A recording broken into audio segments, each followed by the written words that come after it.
வணக்கம். Welcome to கதை திரட்டு audio books.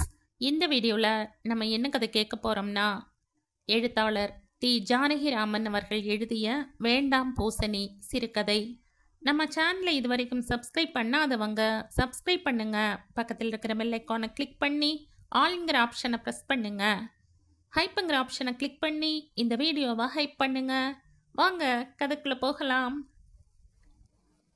பாட்டிக்கு கை கால்கள் எல்லாம் வீங்கி விட்டன. ரத்தம் இல்லாத குறைதான். வயது என்ன, கொஞ்சமாகவா ஆயிற்று? வருகிற கந்த சஷ்டிக்கு 82 நிறைந்து விடுகிறது. இனிமேல் சாப்பாடு சாப்பிட்டா ரத்தம் ஊறப்போகிறது. திடீர் திடீரென்று கிருகிருவென்று மயக்கம் வருகிறது. கண்ணில் நிழலாடுகிறது. யாராவது வந்தால் ஏதோ தேய்த்து விட்டாற்போல் தெரிகிறதே தவிர இன்னார் என்று பளிச்சென்று சொல்ல முடியவில்லை. பொழுது சாய்ந்து விட்டால் இந்த அரை பார்வையும் மங்கி விடுகிறது. இப்போது 6 மாதமாக ராத்திரி பலகாரம் கூட கிடையாது. மத்தியானம் 12 மணி சுமாருக்கு சாப்பிடுவதோடு சரி. வாய் ருசிக்க தோசை, இட்லி, கொத்துமல்லி துவையல் என்று தவறாமல் சாப்பிட்டுவிட்டு திடீரென்று இவற்றையெல்லாம் நிறுத்திவிட்டது முதலில் கொஞ்சம் கஷ்டமாகத்தான் இருந்தது. ஆனால் உடம்பு பாட்டை குறைத்து கொள்ளத்தான் இந்த ஏற்பாட்டை ஆரம்பித்தாள் பாட்டி. நடக்கவோ முடியவில்லை. கையில் தெம்பில்லை. பலகாரம் சும்மா வாயில் வந்து விழுமா? அதற்கு அரிசி உளுந்து என்று எதையாவது நனைத்து கல்லுரலில் போட்டு அரைத்தால்தான் உண்டு. கல்லுரல் குழவியை பம்பரமாக சுற்றி கொண்டிருந்த கைக்கு இப்போது அதை நகர்த்துவதே பாடாக இருந்தது. அதுவுமின்றி தட்டி தடவிக்கொண்டு இலையை போட்டு பலகாரத்தை வைத்து எண்ணெய், மிளகாய் பொடி எல்லாம் தானே தான் போட்டுக்கொள்ள வேண்டியிருக்கிறது. அதோடு நின்று விடுகிறதா? அந்த இலையை வாசலில் கொண்டு எரிய வேண்டும். பிறகு தின்ற இடத்தை மெழுக வேண்டும். இவ்வளவு பாடு எதற்காக என்றுதான் பலகார பழக்கத்தையே நிறுத்தினாள் பாட்டி. ஒருவேளை சாப்பாடு சமைப்பதே பிரம்ம பிரயத்தனமாக இருக்கிறது. டானா பாடாக வளைந்துவிட்ட உடம்பை சுமந்து கொண்டு எத்தனை வேலை செய்ய வேண்டியிருக்கிறது. விடியற்காலையில் வாசலை பெருக்கி சாணி தெளித்து கோலம் போட வேண்டும். ஏண்டி ராது, வாசல் எவ்வளவு பெருசா இருக்கு. என்னமோ பிளாஸ்திரி போட்டா போல கை அகலத்துக்கு பெருக்கி மொழிகி இருக்கையே என்று சுந்தராம்பா கிழவி சொன்ன போது, நான் பிள்ளை பெத்த அழகுக்கு இது போரும். என்ன சொல்லி என்னடி பண்றது? ஒரு வீடு தள்ளித்தானே இருக்கா நாட்டு பொண்ணு. அவளை அழைச்சிட்டு வந்து காண்பியேன் என்று பாட்டி பதில் கொடுத்தாள். அவ இந்த கோலத்தை மிதிச்சுண்டு தானே காவேரிக்கு போறா குளிக்க. பின்ன ஏன் என்ன கேட்குற? என் வயிற்றுச்சல கிளப்பாம போ. நீ கொடுத்து வச்ச மகராசி. உன் நாட்டு பெண் ரெண்டும் அடங்கின சரக்கு. காலை பிடிக்கிறது என்ன, புடவை தோச்சு போடுறது என்ன, முன்னாப்பத்து அரைச்சு போடுறது என்ன, அதுக்கெல்லாம் கொடுத்து வைக்க வேண்டாமா? சுந்தராம்பா கிழவி போன பிறகு பாட்டி அந்த கை அகல மெழுகலையும் கோலத்தையும் பார்த்து கொண்டே இருந்தாள். 60-65 வருஷத்துக்கு முன் சாந்தி கல்யாணமாகி புக்ககம் வந்த புதிதில் பிடாரியம்மன் புறப்பாட்டுக்காக தெருவடைத்து தேர்கோலம் போட்டாள் அவள். ஊரே அதை பார்த்து பிரமித்தது. அவளுடைய மாமியார், நன்னா போட்டா அஷடு என்ற பூரிப்பு தாங்காமல் சொல்லிக்கொண்டே சுவாமி அலமாரியை திறந்து விபூதி எடுத்து ஒரு பொட்டு அவள் நெற்றியில் வைத்தாள். அடுத்த வீட்டு சிவகாமோ கண்ணு படப்படாது.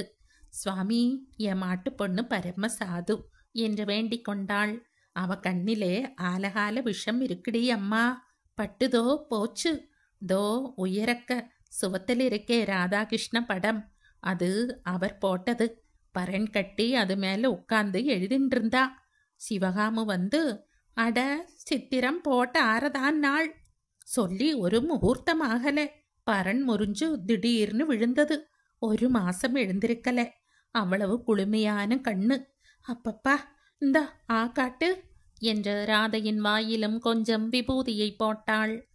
நேற்று நடந்தாற்போல் இருக்கிறது. இந்த மாதிரி மாமியார் யாருக்கு கிடைக்கப் போகிறாள்? தெய்வ பிறவி. ராதையும் அந்த மாமியாருக்கு கொஞ்சமாக செய்யவில்லை. முடக்குவாதம் வந்து இருந்த இடத்தை விட்டு நகர முடியாமல் அவள் கிடந்தபோது ஒரு காரியம் விடாமல் கூசாமல் ஜூகுப்சை இல்லாமல் செய்தாள். உனக்கு ஒரு குறைவும் வராதடி அம்மா. என்ற வாயார அவள் ஆசி கூறினதும் அதை கேட்டு உணர்ச்சி தாங்காமல் கண்ணை துடைத்து கொண்டதும் நன்றாக ஞாபகத்தில் இருக்கின்றன. அந்த உத்தமி வாக்கு கூட பலிக்கவில்லையே. பலித்தால் 3 பிள்ளைகளையும் 2 பெண்ணையும் கல்லு கல்லாக பெற்றுவிட்டு இந்த காடு அழிக்கிற வயசில் ஒண்டியாக வீங்கின கையும் வீங்கின காலுமாக திண்டாடுவோமா? வாக்கு பலிக்கத்தான் இல்லை. கோலம் போட்டானதும் நடுப்பிள்ளை வீட்டில் இருந்து அரை சேர் பால் வரும். அவன் ஸ்வீகாரம் போய்விட்டான். அபார சம்சாரி. 9 பெண்கள். ஸ்வீகார சொத்து 3 வேலியும் கரைந்து 3.5 மாவுக்கு வந்துவிட்டது. 9 பெண்ணை பெத்துட்டு உசுரோடு இருக்கானே, அதுதான் பெருசு என்ற ராது பாட்டி வாய்க்குள் சொல்லிக் கொள்வாள். நடுப்பிள்ளையிடம் ஒரு தயவும் அன்பும் உண்டு. இவ்வளவு சம்சாரத்துக்கிடையில் அவன் சொந்த தாயாரை மறக்கவில்லை. வருஷத்துக்கு 2 புடவை, 10 கலம் நெல், காய்கறி, பட்சணங்கள் என்று அவளுக்கு வேண்டியதை எல்லாம் கொடுத்து கொண்டிருந்தான். மருமகளையும் கோயிலில் வைத்து கும்பிட வேண்டியதுதான். அவன் வீட்டிலிருந்து தினமும் அரை சேர் பசும்பால் வரும். வேண்டுமென்றால் காஃபியாகவும் வந்துவிடும். காஃபி குடித்துவிட்டு ஆற்றங்கரைக்கு போய் குளித்துவிட்டு வருவதற்குள் 9 மணியாகிவிடும். அப்புறம் சூரிய நாராயண ஜபம். என்னமோ அந்த மாமியார் தெய்வம் கொடுத்துவிட்டு போன சொத்து அது. அது இல்லாவிட்டால் இந்த வயசில் இவ்வளவு தூரம் எங்கே கண் தெரிய போகிறது என்று சாயதேவி சூவர்ச்சலாதேவி சமேதரான சூரிய பகவானை விடாமல் பூஜை செய்து வந்தாள் பாட்டி. காலணா அகலத்திற்கு ஒரு பொன் தகட்டில் ரதமும் குதிரைகளும் கதிரவனும் வெகு நுணுக்கமாக வேலை செய்யப்பட்டிருந்தன. 1/4 மணி நேரம் அதற்கு முன்னால் உட்கார்ந்து அதன் புகழ் பாடி அதன் அழகை பார்த்து தினம் ஒரு முறை பூரித்து 2 வரட்டு திராட்சை பழங்களை நைவேத்தியம் செய்து நமஸ்கரித்து அந்த பகவானை ஒரு வெள்ளி சம்புடமும் மாமியார் சொத்துத்தான் போட்டு மூடி யாராவது தெருவோடு போகிற குழந்தையை கூப்பிட்டு அந்த 2 திராட்சைகளை கொடுத்த பிறகுதான் பாட்டி சமைக்க ஆரம்பிப்பாள். சமைக்கிறதுதான் மகா பாடு. கொல்லை தோட்டத்தில் இருந்து தண்ணீர் கொண்டு வர வேண்டும். அந்த கிணறு தரையோடு தரையாக இருக்கும். சுவர் கிடையாது. ஏற்றமோ சகடையோ கிடையாது. நின்ற வாக்கில் கயிற்றில் குடத்தை கட்டிவிட்டு இழுக்க வேண்டும். இந்த துர்பலமான உடம்பில் ஒரு நாளைக்கு அந்த கிணற்றுக்குள் அப்படியே விழுந்தாலும் விழுந்ததுதான். பாதி நாள் ரசம் அல்லது வெறும் குழம்பு என்ற ஏதாவது ஒன்றுதான் பண்ணி சாப்பிட முடியும். மொகரை பாரு, உங்களுக்கெல்லாம் வேலைக்கு சமைச்சு கொட்டணுமோ? வெறுமனே கரைஞ்சுண்டு கிடங்கோ. இன்னும் ஒரு நாழியாகும் இன்னைக்கு. நீயுந்தான் போயேன். எங்கேயாவது பந்தல் காலில் படுத்து தூங்கிப்பிட்டு ஒரு நாழி கழிச்சு வந்து சேரு என்ற முற்றத்தில் உட்கார்ந்து கரையும் காக்கை கூட்டத்தையும் இடைக்கட்டில் வந்து வாலையாட்டி குழையும் நாயையும் செல்லமாக கடித்து கொள்வாள் பாட்டி. சாப்பாடு ஆனால் அன்று வேலை தீர்ந்தாற் போல வீட்டை சாயங்காலம் ஒரு முறை பெருக்கிவிட்டால் போதும். குப்பையை மூலையில் இருந்து திரட்டி வாசலில் எறிவதும் சிரமமான வேலைதான். எத்தனை தடவை எழுந்து உட்கார்ந்து குனிந்து நிமிர வேண்டியிருக்கிறது. பெண்ணாக பிறந்தவர்களின் ஆயுசில் பாதி குனிந்து நிமிர்வதிலேயே போய்விடுகிறது என்பது பாட்டி கணக்கு. ஆனால் இந்த வயசில் ஒரு தடவை குனிந்து நிமிர்கிறதானால் அப்பப்பா. சாயங்காலம் திண்ணையில் காலை நீட்டி உட்கார்ந்து கொண்டு விட்டால் பொழுது போவதே தெரியாது. இயந்திர மாதிரி கை உருத்திராட்ச காய்களை எண்ணும் வாய் ராமாயணத்தை சொல்லும். ஆனால் மனம் மட்டும் பழைய முகங்கள் ஆசைகள் எல்லாவற்றையும் பார்த்து பார்த்து ஏங்கிக் கொண்டிருக்கும். மூத்த பிள்ளையை பார்த்து 2 வருஷமாகிவிட்டது. எப்போதாவது 4 வருஷத்துக்கு ஒரு தடவை வருவான். வந்தால் தாயாரை பார்க்க கூட தோன்றாது. அவனுக்கு தாயார் தகப்பனார் இருவர் மீதும் கோபம். சின்ன பிள்ளைக்கு அதிகமாக செய்து விட்டார்கள் என்று அவன் எண்ணம். இந்த மாதிரி அசட்டு எண்ணங்கள் தோன்றிவிட்டால் படைத்தவன் கூட திருத்த முடியாது. அதுவும் அவனுக்காக படாமல் பெண்டாட்டி சொல்லி ஏற்பட்டு விட்டால் அது கல்லில் செதுக்கினாற் போலத்தான். அவன் மனைவி படாமணி. இது ஊர் அறிந்த விஷயம். அவளுக்கு சிநேகிதர்களே கிடையாது. ஒரு நிமிஷத்தில் யாரோடும் சண்டை போட்டு கொண்டு விடும் வித்தை அவளோடு கூட பிறந்திருந்தது. புகுந்த நாள் முதல் மாமியார், மைத்துனன், மனைவி எல்லோரோடும் வரிந்து கட்டிக்கொண்டு குஸ்திக்கு நின்றுவிட்டு கடைசியில் பாகம் பிரித்து கொண்டு புருஷனோடு வேறு வீட்டுக்கு போனாள். கடைசியில் ஊரை விட்டே இருவரும் போய்விட்டார்கள். தகப்பனார் செத்து போன போது வந்தான் அவன். ஈமக்கடன் செய்ய முடியாது என்று ஒற்றை காலால் நின்றான். கடைசியில் யார் யாரோ சொல்லி நடுப்பிள்ளை அவனுக்கு பணத்தை கொடுத்து பண்ண சொல்வதற்குள் ஊர் கூடி தேர் இழுக்கிற பாடுபட்டு விட்டது. நடுப்பிள்ளை ஸ்வீகாரம் போய்விட்டோமே என்று பார்க்காமல் தாராளமாக செலவு செய்தான். கிழவர் சாவுக்கு கல்யாணத்துக்கு நடக்கிறது போல்தான் இருந்தது. இந்த வைபவத்தை மூத்த மாட்டு பெண் வந்து எட்டி கூட பார்க்கவில்லை. இந்த சமயத்திலே இப்படி துவேஷம் பாராட்டலாமா? யாரும் பாராட்ட மாட்டா. ஒன்று அவ பரம அஷடா இருக்கணும், இல்லைனா மனுஷ்ய ஜென்மமா இல்லாம இருக்கணும் என்று சமாதானம் செய்து கொண்டாள் பாட்டி. இருந்தாலும் அந்தரங்கத்தில் அவள் வரவில்லையே என்ற தாங்கள் ஒட்டி கொண்டுதான் இருந்தது. கடைசி பிள்ளைதான் ஒரு வீடு போட்டு அடுத்த வீட்டில் பிதிரார்ஜிதமான வீட்டில் பாட்டி 60 வருஷமாக வாழ்ந்து குடித்தனம் செய்த வீட்டில் இருக்கிறான். அவனும் பெரிய பிள்ளையைப் போலத்தான். தகப்பனாரிடம் தன் கோபத்தை காட்டவில்லை அவன். தாயார் பெண்ணுக்கு அதிகமாக செய்கிறாள் என்பது அவன் எண்ணம். அவனுக்கு அதை பற்றி சந்தேகம் இருந்தாலும் அவன் பெண்டாட்டிக்கு நிச்சயம்தான். அம்மாடியோ, வயசாவது ஆகவாவது 1.5 படி சாதம் சாப்பிடுறதே.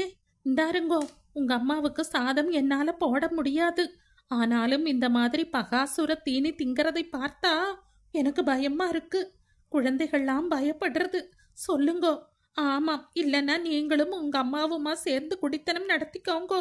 நான் என் குழந்தைகளை அழிச்சுண்டு தனியா போறேன் என்ற மாமியார் சாப்பிட்டு கொண்டிருக்கையிலேயே ஒரு கர்ஜனை போட்டாள். அம்மா அப்படியே மண்டையில் அடித்தாற்போல திகைத்து விட்டாள். பிள்ளை தலையை குனிந்து கொண்டே வாசலுக்கு போய்விட்டான். சி நாய என்று சொல்ல துப்பில்லையே இவனுக்கு என்று ஏங்கினாள் பாட்டி. சாப்பிடும்போது இந்த கடும் வார்த்தைகளை கேட்டபோது அவள் நெஞ்சு சுட்டது. சாதத்தை விழுங்க முடியாமல் தாரை தாரையாக கண்ணீர் விட்டாள். குழந்தைகள் திக்கி போய் உட்கார்ந்திருந்தன.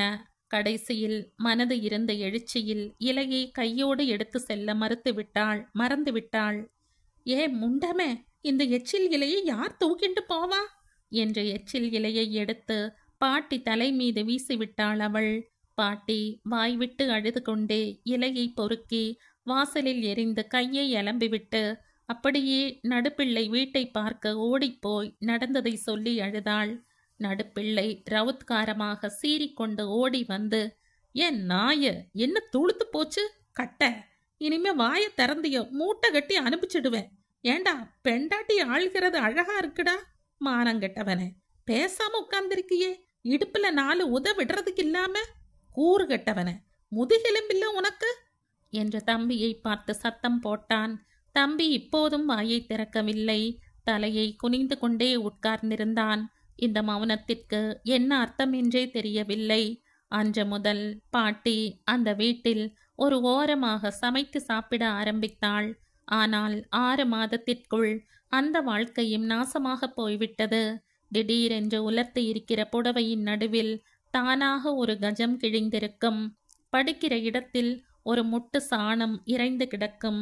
கரண்டிகள் மறைந்துவிடும். பாட்டி நடுப்பிள்ளையிடம் வந்து அழுதாள். அப்பா, என்னால ஒருத்தருக்கும் தொந்தரவு வாண்டாம். கோடி வீட்டில் ஒரு ஓரமா நான் இருந்துக்கிறேன் என்று தழுதழுத்தாள். கோடி வீடு நடுப்பிள்ளையுடையது. நெல் சேர் கட்டி வைத்திருந்தான் அங்கே வாசல் பக்கத்தில் ஒரு அறை இருந்தது.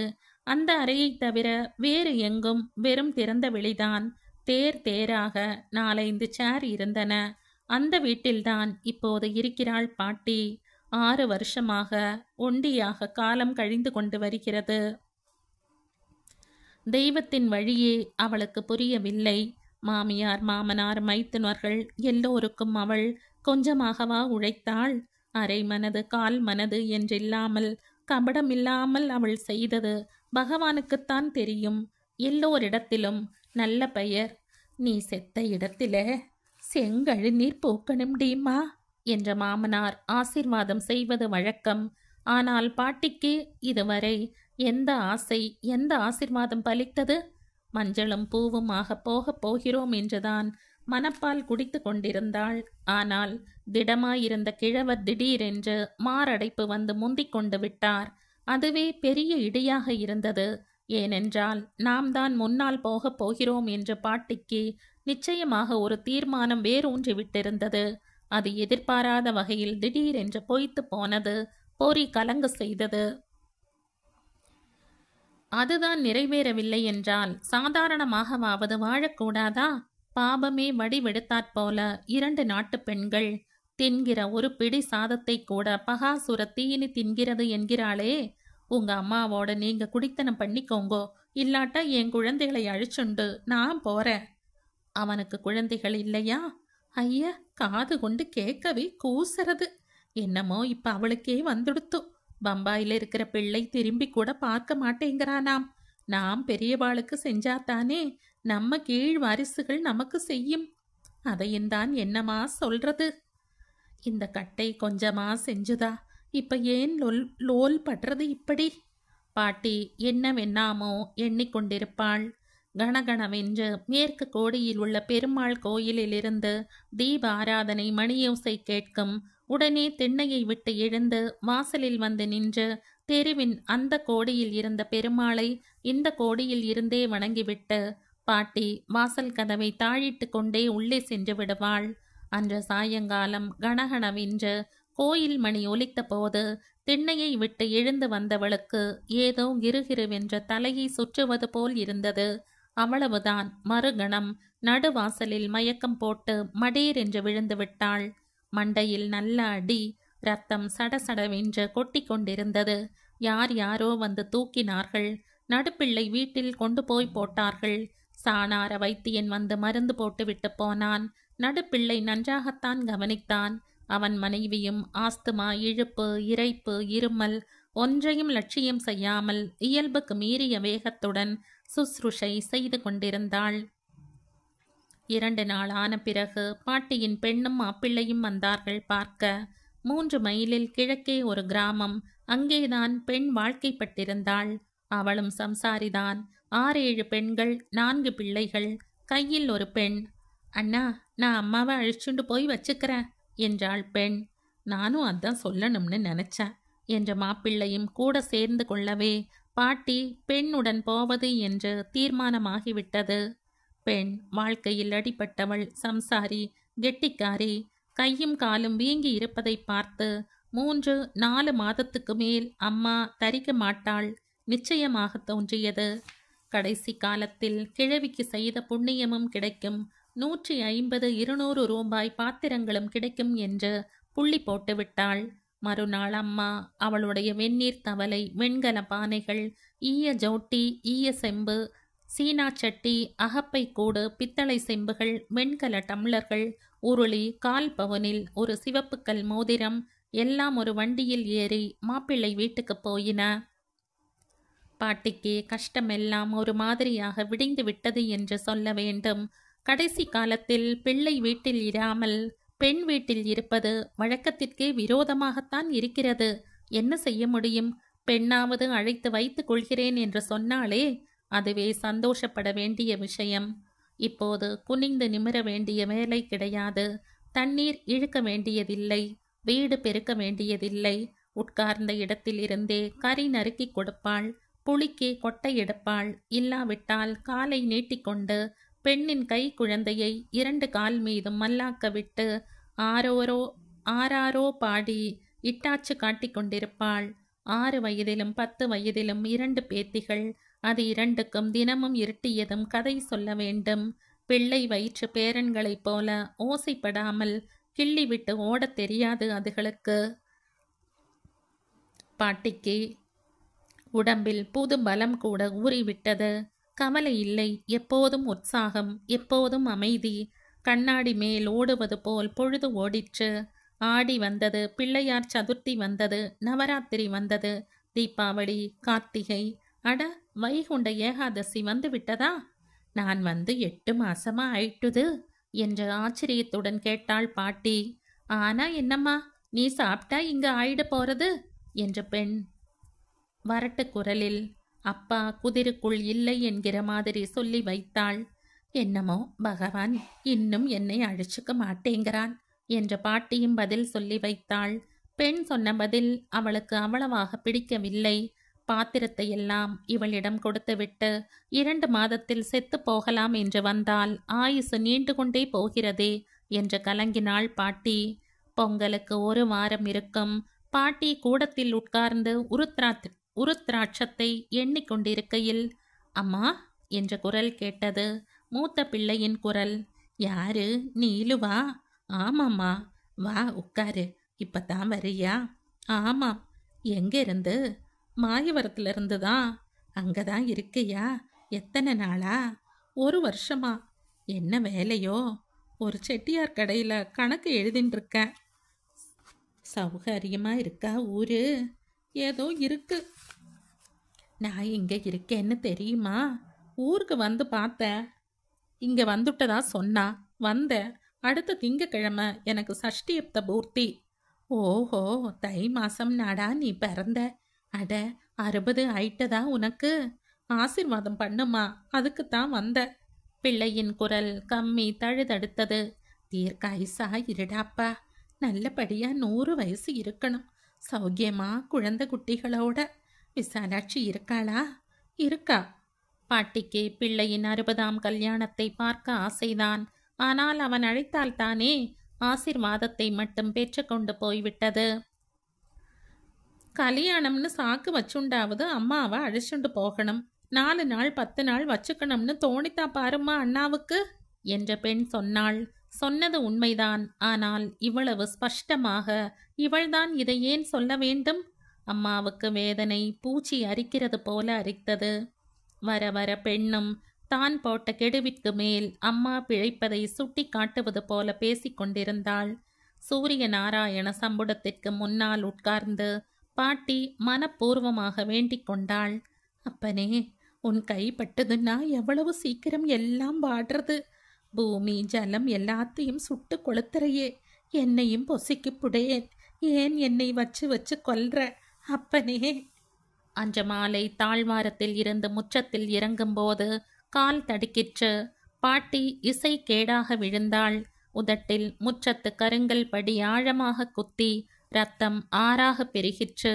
மேல் உதடு நன்றாக கிழிந்து ஈறு தெரியும் வரை கிழிந்து இரத்தம் கொட்டிற்று. மூக்கும் கிழிந்து விட்டது. இந்த உலர்ந்த கட்டையில் இவ்வளவு இரத்தம் எங்கிருந்து வந்தது என்று எல்லோருக்கும் ஆச்சரியமாக இருந்தது. 1/2 மணி நேரத்திற்குள் அதிர்ச்சி தாழாமல் முகம் பெரிதாக வீங்கிவிட்டது. இரத்தம் மட்டும் நிற்கவில்லை. விபூதியை வைத்து அப்பினார்கள். ராமா ராமா என்ற பாட்டி புலம்பிக் கொண்டிருந்தாள். ஆஸ்பத்திரி 3 மைலில் இருக்கிறது. இருள் கவிந்து விட்டது. வண்டியை கட்டிக்கொண்டு போக வேண்டும். டாக்டர் இத்தனை நாளைக்கு மேல் இருக்க மாட்டார். வீட்டுக்கு போயிருப்பார். வீட்டுக்கே வண்டியை ஓட்டிண்டு போயிடுறது. இத்தனை நாளைக்கு மேலே இருக்க மாட்டார். ஏன்? நாழி ஆயிடுத்தே. உடம்புக்கு வர வியாதிக்கும் ஆபத்துக்கும் ஜோசியமா தெரியும், அல்லது ஆஸ்பத்திரி மூடுறதுக்குள்ள வரணும்னு தெரியுமோ? டாக்டர் பார்க்கணுமே. டாக்டர் என்ன மளிகை கடைக்காரர் கடை பூட்டினப்புறம் வியாபாரம் பண்ண மாட்டேன்னு சொல்றதுக்கு? என்று இழுத்தார் மாப்பிள்ளை. கட்டும் வண்டியை என்று எதிர் வீட்டுக்காரர் துரிதப்படுத்தினார். மாப்பிள்ளை அசையவில்லை. என்னையா உட்கார்ந்திருக்க என்று மேலே தூண்டுதல் வரவும், தோ வர என்று உள்ளே எழுந்து போனார். என் பாட்டி தாத்தா 2 பேரும் இப்படி விழுந்துதான் செத்து போனா. அதே மாதிரி தான் அம்மாவுக்கும் வந்திருக்கு. பாட்டி ஆத்துக்கு போய் ஸ்நானம் பண்ணிட்டு வரப்போது சாலையில மண் தடிக்கி விழுந்தா. மூர்ச்சை போட்டுடுத்து. கொண்டு கூடத்திலேயே போட்டுது. 1/2 மணிக்கெல்லாம் நின்னு போச்சு. தாத்தா பூ பறிச்சுட்டு இருக்கும் போது மடோர்னு விழுந்து செத்து போனார். அம்மாவும் வம்ச வழக்கத்தையே பிடிச்சுண்டுட்டா என்று பார்க்க வந்திருந்த அக்கம் பக்கத்து ஸ்திரீகளிடம் பெண் சற்று இறைந்தே சொல்லி கொண்டிருந்தாள். இதை கேட்டுவிட்டு மாப்பிள்ளை வண்டி கட்டும் யோசனையை விட்டுவிட்டு வாசல் பக்கம் திரும்பியவர் அங்கே எதிர் வீட்டு தூண்டும் புலி உட்கார்ந்து கொண்டிருப்பது ஞாபகம் வந்ததும் மாட்டுக்கொட்டில் பக்கம் போய்விட்டார். இரவு வெகு நேரம் கழித்துத்தான் இரத்தப்பெருக்கு நின்று கசியும் நிலைமைக்கு வந்தது. மறுநாள் மாலை அந்த கசிவும் நின்றுவிட்டது. பாட்டி கோயில் மணியோசை கேட்டு எழுந்து கூட உட்கார்ந்தாள். இந்த காயத்திற்கு பலியாக மாட்டோம் என்ற ஒரு உணர்ச்சி ஏற்பட்ட போது தாங்க முடியாத வேதனை வயிற்றை கலக்கியது. பெண்ணை நினைத்தும் வருந்தினாள். கோயில் மணி நின்றதும் பெண்ணை கூப்பிட்டாள். ஏமா, சிவராத்திரி நாளைக்குத்தானே? ஆமா. ஒரு காரியம் செய்யறையா? என்ன, சேவை புழியணுமா பலகாரத்துக்கு? அதெல்லாம் ஒன்றும் வேண்டாம். 60 வருஷம் ஒரு சிவராத்திரி விடாமல் நம்ம ஊர் கங்காதரேசுவரரை தரிசனம் பண்ணிட்டு வந்திருக்கேன். இந்த சிவராத்திரி தான் கடைசி சிவராத்திரியா இருக்கும். ஒரு வண்டியை வச்சு ஊர்ல கொண்டு விட சொல்லு. போய் தரிசனம் பண்றேன். அடுத்த சிவராத்திரி எனக்கு கிடையாதுன்னு தோன்றது. இந்த தள்ளாத உடம்புல போக முடியாதும்மா உனக்கு. உன் ஆசைக்கு நான் குறுக்க நிக்கல. கட்டாயமா போய்தான் ஆகணும்னா கொண்டு விட சொல்றேன். போனா தேவலை. சிவராத்திரி அன்று காலையில் பாட்டி நடுப்பிள்ளை வீட்டிற்கு புறப்பட்டு விட்டாள். வண்டியில் வரும்போதெல்லாம் வண்டி கைலாசத்தை நோக்கி போவது போல் தோன்றிக் கொண்டிருந்தது அவளுக்கு. ஈசனே, என்னை ஏமாத்தி திருப்பி அனுப்பிடாத. வேண்டாத பூசணிக்காயை நீதான் எடுத்து கொள்ளணும். இவ்வளவு வயசான பிறகு உலகத்தில் மனுஷியர்கள் உயிரோடு இருக்கலாமா? யாருக்காவது சாதமா செய்து போட முடிகிறதா? ஒரு குடும்பத்திற்கு வீண் பாரம். அப்படித்தான் சொத்து இருக்கிறதா? கொடுத்து விட்டு போகலாம் என்பதற்கு.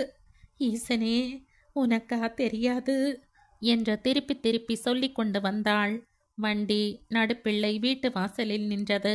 வண்டி நிற்கிற சத்தத்தை கேட்டு பிள்ளையும் அவன் மனைவியும் யார் என்று பார்க்க ஓடி வந்தார்கள். அம்மா, அம்மா, ராத்திரி கண் முழிக்கணுமேன்னு இப்ப தூங்குறா போல இருக்கு என்றான் அவன். அம்மா, அம்மா, மருமகள் எழுப்பினாள். அம்மா, அம்மா என்று வண்டிக்காரன் குரல் கொடுத்தான். அம்மா காதில் ஒன்றும் விழவில்லை. அம்மா கைலாசத்தில் சிவனாரின் மடியில் தலை வைத்து உறங்கிக் கொண்டிருந்தாள்.